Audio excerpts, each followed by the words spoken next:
அனைவருக்கும் வணக்கம். Welcome to Evergreen Guidance. NEET 2024 examination May மாதம் 5ஆம் தேதி கம்மிங் சண்டே நீங்கள் எழுத போகிறீங்க. குழந்தைகள் அதுக்கு தயார்படுத்திட்டு இருக்கீங்க, பெற்றோரும் அதுக்கு சப்போர்ட்டிவாக இருக்கிறீங்க. ஸோ அதே நேரத்தில் இந்த எக்ஸாமினேஷனுக்கு இன்னும் ஒரு நாட்கள் தான் இருக்குதுங்க.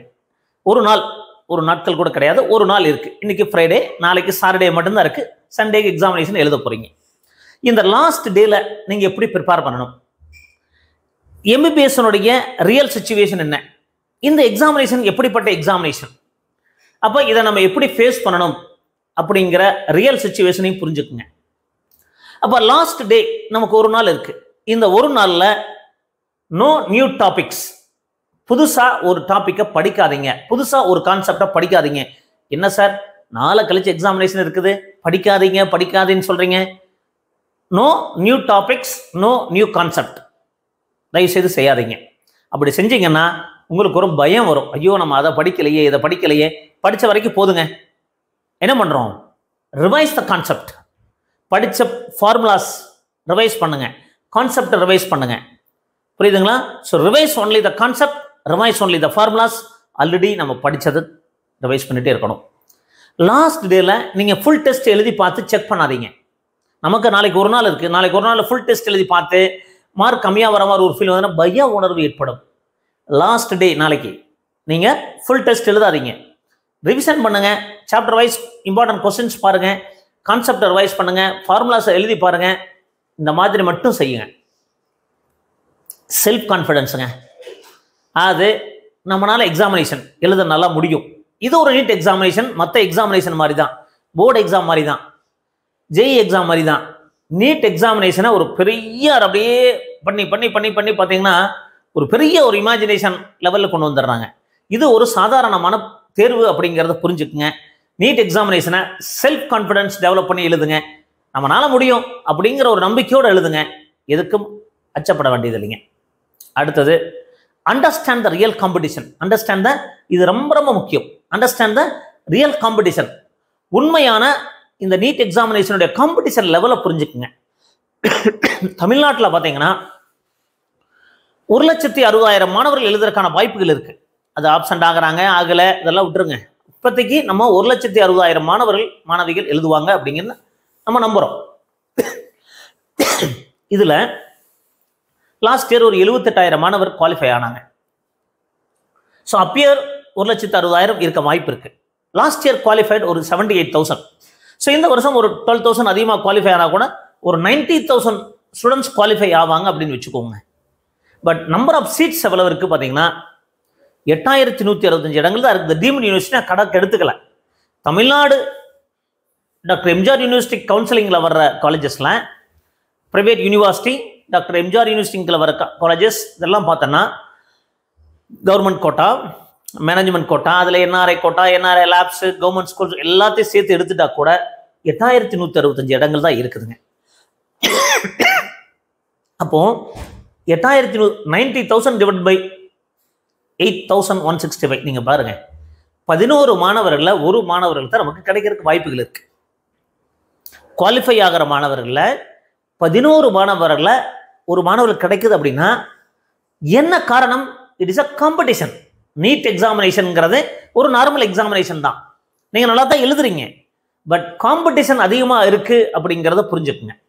அப்போ எப்படி சார் இந்த காம்படிஷன் 8,165 எப்படி சொல்றீங்க அப்படின்னு கேட்டீங்கன்னா, தமிழ்நாட்டில் MBBS seat matrix government quota, management quota பொறுத்த வரைக்கும் மொத்த இடங்கள் 8,165. கவர்மெண்ட் கோட்டாவில் பாருங்க, கவர்மெண்ட் ஸ்கூல் ஸ்டூடெண்ட்ஸுக்கு கவர்மெண்ட்ல 325, பிரைவேட்ல 161, 486 இடங்கள் இருக்கு. கவர்மெண்ட் ஸ்கூல் ஸ்டூடெண்ட்ஸ்க்கு மட்டுமே. Ex service quota 10, sports quota 7, person with benchmark disability 212, other category 92.5 reservation கேட்டகரிக்கு கவர்மெண்ட் காலேஜஸ்ல 3,781, பிரைவேட் காலேஜஸ்ல government quota 1,982, IRT ward 30 seats, CMC 20% Tamil Nadu Christians. So இதெல்லாம் எடுத்துட்டோம் அப்படின்னா மொத்தம் அதில் சிஎம்சியில் கவர்மெண்ட் கோட்டா உள்ள வந்துடும், இல்லை இன்க்ளூட் ஆகிடும். ஸோ டோட்டலாக பார்த்தீங்கன்னா 6,528 சீட்ஸ் தான் கவர்மெண்ட் கோட்டாவில் ஃபில் பண்ண முடியுங்க, சீட் இன்க்ரீஸ் ஆகாத பட்சத்தில். ஸோ மேனேஜ்மெண்ட் கோட்டா பொறுத்த வரைக்கும் ஜென்ரல் மேனேஜ்மெண்ட்டுக்கு 456, தெலுங்கு மைனாரிட்டி 453, மலையாள மைனாரிட்டி 35, கிறிஸ்டியன் மைனாரிட்டி 104. அது மாதா மெடிக்கல் காலேஜ், ஒன்மூர் மெடிக்கல் காலேஜ், அது மாதா பிளஸ் பனிமலர், மாதா பிளஸ் பனிமலர் சேர்த்துனா 104 இடங்கள். என்ஆர்ஐ கோட்டா பார்த்தீங்கன்னா 539 இடங்கள். ஒருவேளை லேப்ஸ் ஆச்சுன்னா திருப்பி வரப்போகுது. சிஎம்சி வெள்ளூரில் மேனேஜ்மெண்ட் கோட்டா அது 38 plus CMC stamps plus general quota இதெல்லாம் இதில் எல்லாமே நமக்கு கிடைக்காதுங்க. இருந்தாலும் எடுத்துக்கிட்டோம் 50 இடங்கள். ஸோ டோட்டலாக 1637 இடங்கள் மேனேஜ்மெண்ட் கோட்டாவில் போகிறக்கு வாய்ப்பு இருக்குது, இன்க்ளூடிங் என்ஆர்ஐ லேப்ஸ். அப்போ மொத்தம் 8165 இடங்கள் அப்ராக்சிமேட்டாக சொல்லுவாங்க. ஒரு 8000 இடங்கள் தான் வருங்க. ஏன்னா 8100 இடங்கள் தான் வரும். இதில் நமக்கு கொஞ்சம் கிடைக்கிறது வாய்ப்புகள் கம்மியாக இருக்கும். அதே மாதிரி மேனேஜ்மெண்ட் கோட்டாவில் அதர் ஸ்டேட் ஸ்டூடெண்ட்ஸும் வரக்கான வாய்ப்புகள் இருக்கும். அப்படிலாம் பார்க்கும்போது நமக்கு ஒரு அப்ராக்சிமேட்டாக ஒரு 8000 சீட்ஸ் தான் தமிழக மாணவர்கள் போகிறக்கான வாய்ப்புகள் இருக்குது. இதுதான் காம்படிஷனுங்க, இதுதான் ரியல் காம்படிஷன். அப்போ எழுத போகிறது 1,60,000, குவாலிஃபை ஆகிறது 90,000 நம்ம எடுத்துக்கிறோம். அப்போ நமக்கு ஒரு 8000 மாணவர்கள் தான் கிடைக்க போகுதுங்க. எதனாலனா competition. So you understand the competition level. அப்போது இந்த காம்படிஷன் அப்படிங்கிறத நீங்கள் புரிஞ்சுக்குங்க. எதுக்காக இந்த காம்படிஷன் சொல்கிறேன் அப்படின்னா, நீட் எக்ஸாமினேஷன் ஒரு சாதாரண எக்ஸாமினேஷனாக இருக்குது, பட் அதில் இடம் குறைவாக இருக்குது. அப்போ காம்படிஷன் அதிகமாகுது.